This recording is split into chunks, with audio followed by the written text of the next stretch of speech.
In the state of Illinois, there were 118 delegates to the Democratic National Convention. Daley controlled 114. The McCarthy people elected 2 down in Champaign-Urbana, and Adlai Stevenson got elected, and one other, I forget who the 4th one was. Wasn't Dick Mudge, wasn't he one of them? Yes.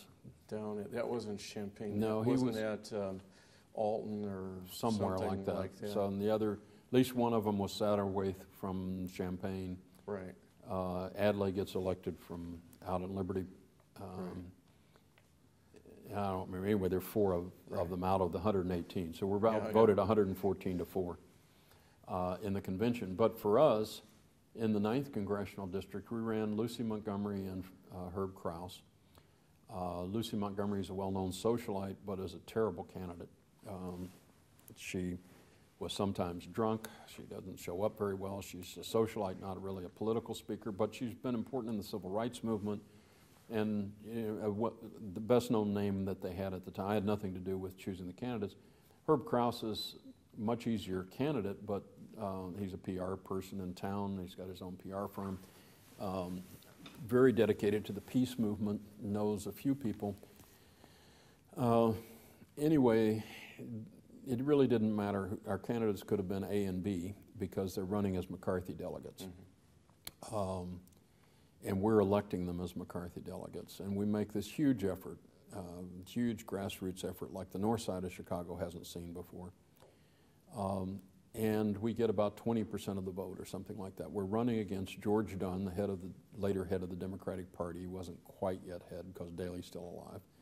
And Jerome Huppert, who's the 50th Ward committeeman, and then 2 alternates. I forget which machine guys were the alternates.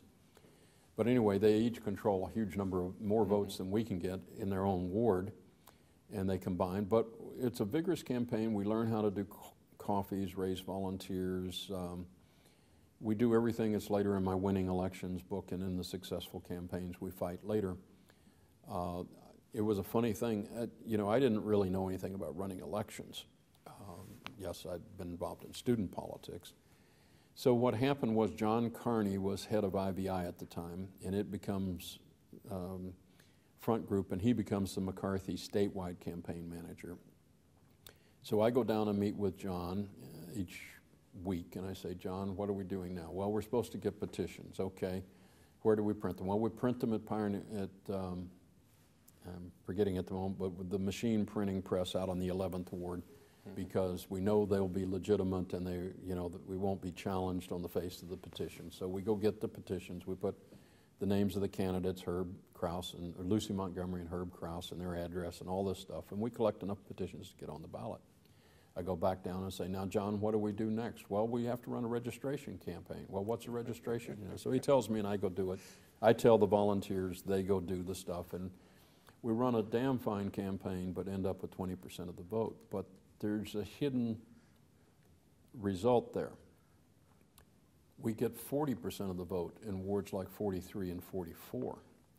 Now, anytime you get to 40% of the vote, it's a tipping point because you now only need to switch a little more than 10%.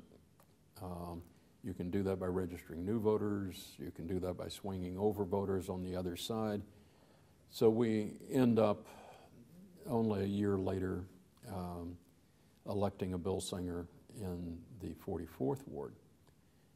We almost pull it off in the 42nd Ward, which is split between Cabrini Green, all black projects, and the Gold Coast, what now is called the Magnificent Mile and all, with very rich people on the east side of that ward. We're running a black social work candidate named John Stevens, and they're running a candidate, Frieden, who never shows up because he has cancer. He doesn't make a single campaign appearance. We lose by, I think it's 742 votes. Here's that Bill Singer's margin of victory. I can't remember now, but I can easily look up, but a very few votes. And we lose in the projects. A black social worker who works in the projects with blacks is defeated by the machine running a white guy who's dying of cancer. I mean, it wasn't known he was dying of cancer, but it's a white guy that no one's ever seen in the projects.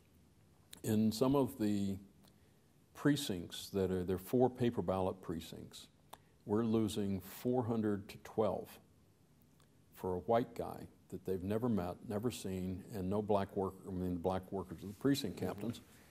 And we're running a man of the people from the community, actually cares about, knows where the community is. It's a strange race, but we're within a very few votes of actually tipping it in one of the strongest machine wards on the north side.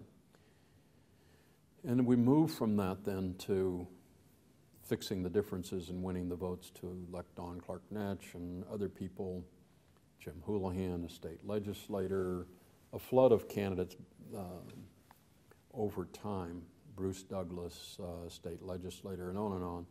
In the next decade, we elect 20 candidates from the north side of Chicago that has never elected one as an independent in the 100 years history previously. And so we learned from the McCarthy campaign against the machine, where we lost disastrously apparently, how to turn that around and win, and then build a base that Harold Washington and others would be able to exploit both the ideas and the numbers. Well, that seems like a good place to stop. That's fine, sure. So thank you very much. My pleasure. Do you have anything you'd like to add No, at this point? no, much better to follow your list of questions. Good. Well, thank you.